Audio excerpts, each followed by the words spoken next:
Hello guys, നമുക്കിന്ന് കിടിലൻ കരിഞ്ചാളമത്തി fry വെച്ചാൽ ഒരു കിടിലൻ കൂട്ടുകളുമായി നല്ലൊരു കരിഞ്ചാളമത്തി. അതിന് ആവശ്യമായിട്ടുള്ള സാധനം ഇതൊക്കെയാണ്. കൂട്ടുക തക്കാളി, പച്ചമുളക്, ഇഞ്ചി, വെളുത്തുള്ളി, പിന്നെ ആവശ്യത്തിന് വേണ്ട മഞ്ഞൾപ്പൊടി, മുളക് പൊടി, ഒരു നാരങ്ങയും.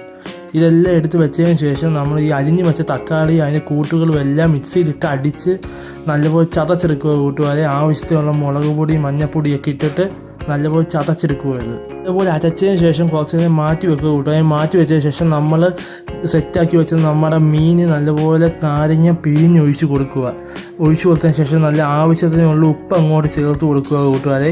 ഉപ്പ് ചേർത്തതിന് ശേഷം നമ്മൾ അരച്ച് വെച്ചിരുന്ന പേസ്റ്റ് അതിലേക്ക് ആഡ് ചെയ്യുക. എന്നിട്ട് ആ മസാലയൊക്കെ നല്ലപോലെ പിടിക്കുന്ന രീതിയിൽ നല്ലപോലെ തേച്ച് മിക്സ് ചെയ്ത് നല്ലപോലെ തേച്ച് കൊടുക്കുക കൂട്ടുകാരെ. തേച്ച് കൊടുത്തതിന് ശേഷം കുറച്ച് നേരം അതൊന്ന് അടച്ച് മാറ്റി വെച്ചേക്കും. ഏകദേശം ഒരു അരമണിക്കൂർ നമ്മളത് അടച്ച് മാറ്റി വെച്ചേക്കണം. എന്നിട്ട് നമ്മുടെ പാൻ ചൂടാവാൻ വേണ്ടി തയ്യാറാക്കി വെച്ചേക്കണം കൂട്ടുകാരെ. ചൂടായതിനു ശേഷം കുറച്ച് ഓയിൽ, അത് സൺഫ്ലവർ ആയാലും ഗോൾഡ് വിന്നർ ആയാലും നമുക്ക് ഉപയോഗിക്കാം.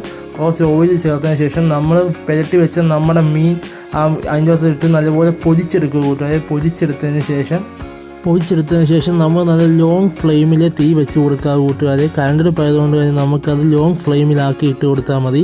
അപ്പം നല്ലപോലെ മീൻ കിടന്ന് ചട്ടിക്ക് നല്ലപോലെ മൊരിഞ്ഞ് കിട്ടും. അപ്പം നമ്മൾ കഴിക്കുമ്പോൾ ആ ഒരു ക്രിസ്പിനെസ് അത് കിട്ടും കൂട്ടുകാരെ. നല്ല കറുമുറാന്നിരിക്കും മീൻ നമുക്ക്. അപ്പോൾ ലോങ് ഫ്ലെയിമിൽ തീ ഇട്ട് കൊടുത്തിട്ട് നമ്മൾ ആദ്യത്തെ ലെയർ നല്ലപോലെ വെന്ത് വന്നിട്ടുണ്ട്. നമ്മളത് പാത്രത്തിലോട്ട് മാറ്റുക. നമ്മൾ അടുത്ത ലെയർ നമ്മൾ ഇടുന്ന വീഡിയോ കാണിച്ചിട്ടില്ല. നമുക്കിനി ടെസ്റ്റ് ചെയ്ത് നോക്കാം. നമ്മുടെ മീൻ നല്ലപോലെ മൊരിഞ്ഞ് വന്നിട്ടുണ്ടോ ഇല്ലയോ നമുക്ക് ടെസ്റ്റ് ചെയ്ത് നോക്കാം കൂട്ടുകാരെ. നല്ല ടേസ്റ്റ് കൂട്ടുകാരെ. നല്ലപോലെ കറുമുറാന്ന് മൊരിഞ്ഞ് വന്നിട്ടുണ്ട്. അത്രയ്ക്കും ടേസ്റ്റ് ഉണ്ടായിരുന്നു. ഒരു രക്ഷയില്ല, നല്ല ടേസ്റ്റ് ആയിരുന്നു കൂട്ടുകാരെ. സവാളയും കൂടെ ഇല്ലാത്തതായിരുന്നു എൻ്റെ വിഷമം മൊത്തം.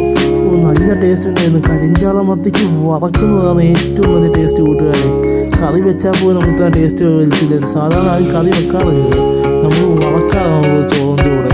വറുത്ത് കുറച്ച് മോരുകറിയും ഇച്ചിരി തേങ്ങാ ചമ്മന്തിയൊക്കെ ഉപയോഗിച്ച് നമ്മൾ തിന്നു നോക്കാൻ കൂട്ടുകാരെ. ചോറ് അതും പൊതിച്ചോറ് ഒരു രക്ഷയില്ലായിരുന്നു. നിങ്ങൾ ട്രൈ ചെയ്ത് നോക്കാൻ കൂട്ടുകാരെ. ഈ കൂട്ടുകളും വെച്ച് വളരെ സിമ്പിളാണ്.